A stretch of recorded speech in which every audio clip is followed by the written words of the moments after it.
Greetings, everyone. A very warm welcome to another edition of Marketing the Invisible. My name is Tom Poland, beaming out to you from the Sunshine Coast in Australia, joined today by Nikki Rausch.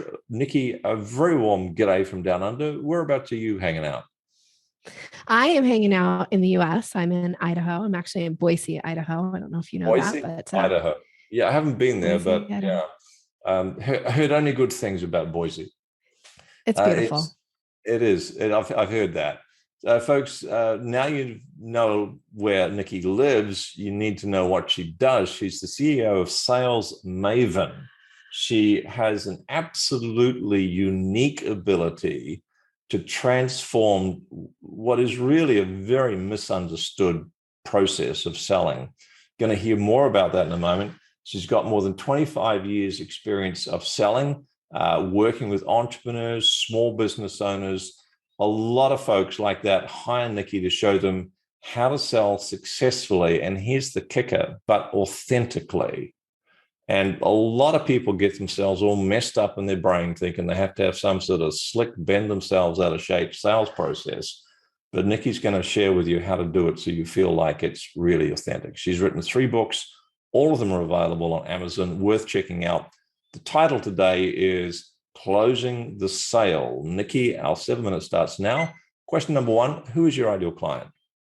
My ideal client traditionally is a women business owner making between 5 and 7 figures in their business, and they still don't feel totally comfortable with the sales conversation. They struggle with what to say and how to say it. That's my ideal client. I can help them. Perfect. So question two, what's the problem you solve for them? A lot of times it's around confidence. They're not sure like what's okay to say it, what's okay to say, how do you say it in a way that lands really softly, that lets the other puts the other person at ease and moves the process forward. So for me it's all about being strategic in your conversation and also being kind and putting the relationship first. So teaching them those skills boosts their confidence, and all of a sudden they go, gosh, what I thought was hard about sales now is easy.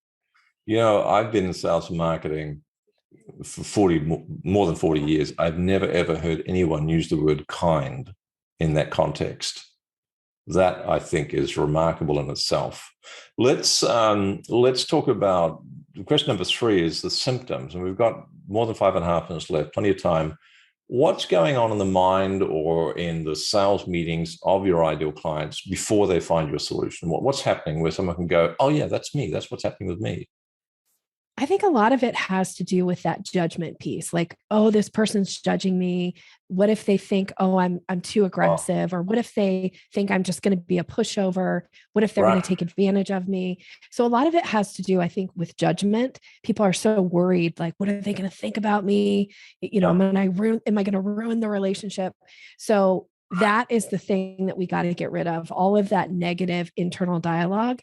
And when you can show up, you put the relationship first, you put the person first. I teach everything is based on the foundation of rapport first. You Right. have to have rapport with somebody in order to earn their business. And I always say sales is something that you learn to do with somebody, not to somebody. And when you start to make that shift in your mind, like, oh, sales is something I'm doing with somebody, now it feels good. So does that make it feel more like a collaboration than a confrontation? Yes. Right. Yeah. Yeah. If you think sales is about manipulating people, well, yeah, of course you're not going to want to do that. That feels gross. Right. And when you start going, hey, this is a conversation and I'm just here to show up to be of service, find out, does the person have a problem, a want, or a need? And do I have a solution for it? If so, great. And if not, I'm just going to bless and release the person and wish them well. Lesson release. Good phrase. Great phrase. Okay, so thank you for that. Question four, and we've got 4 minutes left. We're on track. What would you say are some of the common mistakes that your ideal clients have made before they find your solution? I think some of the mistakes that they make is they think that selling has to be aggressive. We've Right. all been on the receiving end of somebody who's been really pushy and aggressive. Yeah. And because that's so uncomfortable, they shy away from it. They don't do any business development. They have all these people around them that they think gosh, I could really help this person, but I don't even know how to broach the conversation. I don't know how to even open it. I teach a 5-step process for selling. It's called the selling staircase. And that's the conversation piece. Step 2 is about creating curiosity. Most business owners that I know never even think, do I know how to create curiosity that draws people to me and opens conversation up?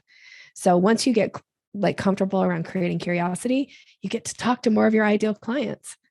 Right. Yeah, that's so clever from a psychological point of view to invoke curiosity, because we all have it in us, don't we? We want to know a bit more about that. And it just sounds to me like a very gentle method for moving people forward. I better shut up and keep asking you questions because you're the star of the show. 3 minutes left. Let's talk about one valuable free action that someone could take. Someone's listening to this. It's not going to solve the whole solution, but it could take them a step in the right direction. Well, okay. So one valuable step that I'm going to say, because I just commented on curiosity. So I talk about curiosity and it's a lot of it has to do with the way you answer questions. Here's a really simple example. If somebody says to you, "Hey, how have you been?" And you go, "Oh, I've been fine."